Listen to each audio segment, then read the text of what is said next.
Digital recording studio में आप सबका स्वागत है, अभिनंदन है, वेलकम है।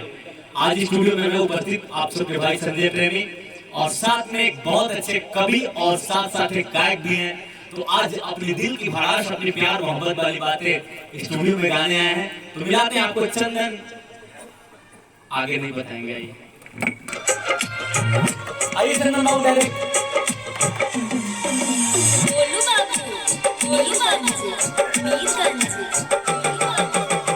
भीज जाए कुर्ता हमार हसुआ के धार से, हम तो देखत रह जाई तू चल जाई बुकार से। देख के दिलासा हमके कैसे मना लेबू, देख के दिलासा हमके कैसे मना लेबू। फाटल दिल के दर्द से काटू सिला देबू, फाटल दिल के दर्द से काटू सिला देबू। गोलू बाबू, गोलू बाबू, मीरगंज, मीरगंज।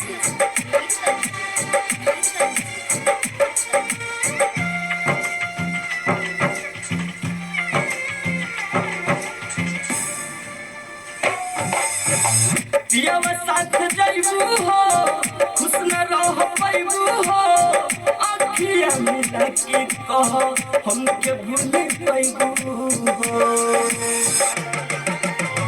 पियावा साथ जाइबू हो, खुश न रह पाइबू हो, अखिया मिला के कहो हमके भूल पाइबू हो। संग में बितावल पल के काटू सिला देबू, फाटल दिल के दर्जी से काटू सिला देबू, फाटल दिल के दर्जी से काटू सिला देबू।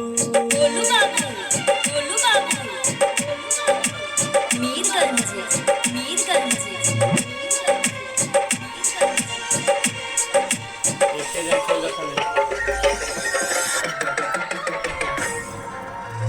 हमके दिल के साजा होगा मार पैबू माजा हो, हमसे ज्यादा प्यार तोहर कदी है दूल्हे राजा हो।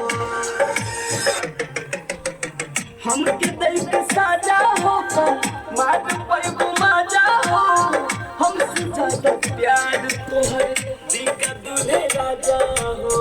दास चंदनवा के काटू हिला देबू, फाटल दिल के दर्दी से काटू सिला देबू, फाटल दिल के दर्दी से काटू सिला देबू।